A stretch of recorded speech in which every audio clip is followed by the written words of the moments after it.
Assalamualaikum warahmatullahi wabarakatuh. Hai, kembali lagi di video pembelajaran saya. Nah, pada video kali ini saya akan membahas mengenai pendekatan pembelajaran IPS di MISD. Untuk perkenalannya, nama saya Zulfa Aska Indah Maula dengan NIM 1262052111080 dari kelas PGMI 5E. Untuk mata kuliahnya yaitu pembelajaran IPS MISD yang diampu oleh Ibu Maftuha MPDI. Selanjutnya, untuk poin-poin yang akan kita bahas pada video kali ini yaitu yang pertama, pengertian pendekatan pembelajaran IPS MISD. Yang kedua, fungsi dari pendekatan pembelajaran. Dan yang ketiga yaitu macam-macam pendekatan pembelajaran IPS MISD.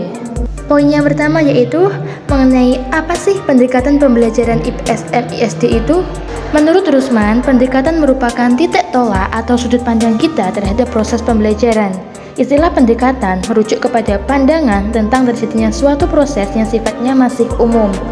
Pendekatan pembelajaran IPS merupakan cara pandang kita terhadap proses belajar peserta didik dalam mata pelajaran IPS, kemudian upaya penciptaan kondisi dan iklim kelas yang memungkinkan terjadinya proses belajar.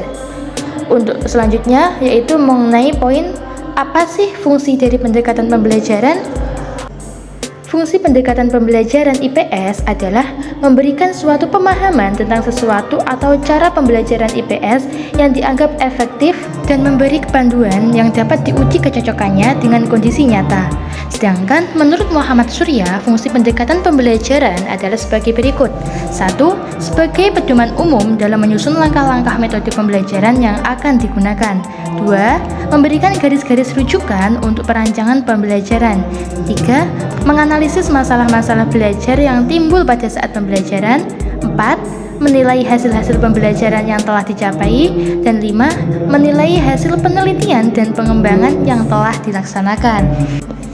Untuk poin selanjutnya yang akan kita bahas yaitu mengenai apa saja sih macam-macam pendekatan pembelajaran IPS di MISD itu. Nah, ada banyak sekali pendekatan pembelajaran IPS di MISD, tetapi secara umum dapat dibagi menjadi dua jenis, yaitu pendekatan pembelajaran yang berorientasi atau berpusat pada siswa atau student-centered approach, dan pendekatan pembelajaran yang berorientasi atau berpusat pada guru atau teacher-centered approach. Yang pertama yaitu mengenai teacher-centered learning atau teacher-centered approach, yaitu merupakan pembelajaran di mana pusat proses belajar berada pada guru. Siswa dijadikan sebagai objek ajar, sementara guru sebagai subjek yang menjadi satu-satunya sumber informasi. Yang kedua yaitu student-centered learning atau student-centered approach. Pendekatan pembelajaran jenis ini menempatkan siswa sebagai subjek yang mandiri dan aktif, serta bertanggung jawab terhadap proses pembelajaran. Sementara, pengajar tidak lagi menjadi pusat segala informasi di kelas, melainkan sebagai fasilitator. Selain itu, ada pendekatan lain yang menjadi landasan sikap dan persepsi guru tentang bagaimana kegiatan pembelajaran akan dilaksanakan. Pendekatan-pendekatan tersebut adalah sebagai berikut.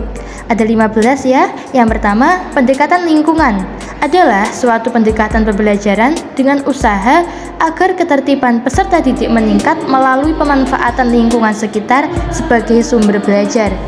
IPS sebagai mata pelajaran yang mengajarkan siswa untuk bermasyarakat, maka perlu memperhatikan lingkungan sebagai topik kajian, baik lingkungan sosial, budaya, maupun lingkungan fisik. Yang kedua yaitu pendekatan konsep. Pendekatan ini menekankan bahwa pemahaman konsep sangat mempengaruhi perilaku siswa. Konsep yang berupa keadilan, kesejahteraan, demokrasi, kerjasama, tanggung jawab, dan sebagainya merupakan konsep-konsep yang harus dipahami siswa, bukan sekedar mengetahui atau menghafalkan. Pemahaman ini akan membimbing siswa agar dapat menghayati yang pada akhirnya mampu mengamalkan dalam perilaku sehari-hari. Untuk yang selanjutnya, poin ketiga yaitu pendekatan inquiry. Inquiry merupakan proses mental di mana peserta didik mengasimilasi suatu konsep atau prinsip, misalnya mengamati, menggolongkan, membuat dugaan, menjelaskan, mengukur, dan membuat kesimpulan. Dalam proses inquiry akan tumbuh dan berkembang secara spontan rasa ingin tahu dan berpartisipasi dalam pemecahan masalah melalui tanya jawab yang didesain oleh guru. Selanjutnya yang keempat yaitu pendekatan keterampilan proses. Tujuan dari pendekatan keterampilan dalam pengajaran adalah agar siswa terlibat dalam berbagai pengalaman. Dengan demikian, siswa bisa aktif dalam kegiatan belajar mengajar.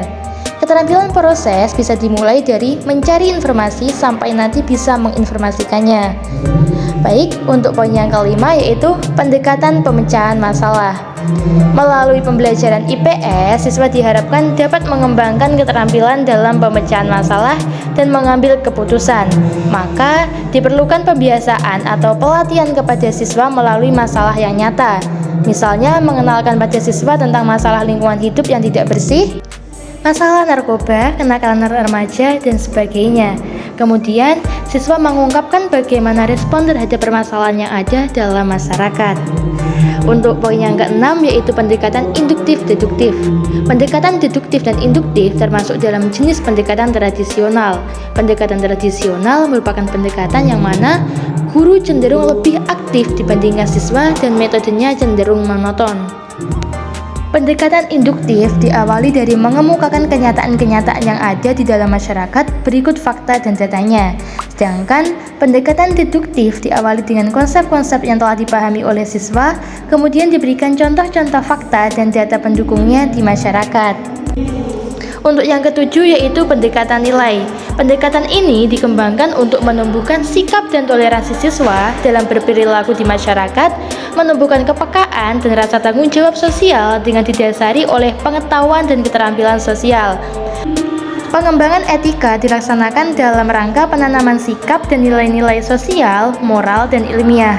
Contoh materi pada pembelajaran IPS yaitu mengenai individu dan masyarakat, manusia dan lingkungannya, pengaruh kebudayaan luar terhadap kebudayaan Indonesia, perjuangan bangsa Indonesia menuju kemerdekaan, dan lain-lain. Untuk yang kedelapan yaitu pendekatan komunikatif. Pendekatan komunikatif adalah suatu pendekatan yang bertujuan untuk meningkatkan keterampilan siswa dalam berkomunikasi, menekankan pembinaan, dan pengembangan kemampuan komunikatif siswa. Penerapan pendekatan komunikatif sepenuhnya dilakukan oleh siswa atau student center, sedangkan guru hanya sebagai fasilitator. Yang kesembilan yaitu pendekatan kesejarahan. Pendekatan ini mengungkap peristiwa masa lalu yang bisa dijadikan contoh baik maupun tidak baik bagi siswa, sehingga siswa bisa mengambil makna dan hikmahnya dari peristiwa masa lalu tersebut. Yang kesepuluh yaitu pendekatan tematik. Pendekatan ini dikembangkan untuk memberikan wawasan kepada siswa yang komprehensif terhadap tema yang ditampilkan, misalnya tema lingkungan hidup. Dan yang selanjutnya yaitu pendekatan CTL atau Contextual Teacher and Learning. Model dari pembelajaran ini adalah membantu guru untuk mengkaitkan materi pelajaran dengan kehidupan nyata dan memotivasi peserta didik mengaitkan antara pengetahuan yang dipelajari dan penerapannya dalam kehidupan mereka. Poin yang ke-12 yaitu pendekatan berbasis proyek. Pendekatan ini adalah di mana peserta didik dalam proses belajar memecahkan suatu permasalahan menggunakan prosedur yang membutuhkan kemandirian dan suasana kerja tim yang solid. Untuk yang ke-13 yaitu pendekatan quantum teaching. Pendekatan quantum teaching merupakan ramuan atau rakitan dari berbagai teori atau pandangan psikologi kognitif yang jauh sebelumnya sudah ada. Pendekatan ini dilakukan ketika di mana peserta didik ditempatkan pada subjek pembelajaran dalam suasana pengelolaan kelas yang atraktif dan komunikatif sehingga proses belajar menjadi lebih menantang, menyenangkan, dan memotivasi. Untuk yang ke-14 yaitu pendekatan ITM atau Ilmu Teknologi Masyarakat. Pendekatan ilmu teknologi masyarakat menilai bahwa pelaksanaan pembelajaran IPS tidak terlepas kaitannya dengan perkembangan isu-isu sosial yang berkembang yang dominan menyangkut dan membahas pengaruh perkembangan teknologi pada berbagai aspek kehidupan sosial kemasyarakatan. Dan yang terakhir ke-15 yaitu pendekatan kooperatif. Di dalam kelas kooperatif, peserta didik belajar bersama dalam kelompok-kelompok kecil yang terdiri dari 4-6 peserta didik yang dikelompokkan secara heterogen. Selama belajar secara kooperatif, mereka diajarkan keterampilan-keterampilan kooperatif agar dapat bekerja sama dengan baik di dalam kelompoknya. Terima kasih, itulah tadi penjelasan dari saya. Semoga apa yang saya sampaikan tadi dapat dengan mudah diterima dan bisa bermanfaat dan menjadi ilmu baru untuk kita semua. Wallahul muwaffiq ila aqwamit thoriq. Assalamualaikum warahmatullahi wabarakatuh.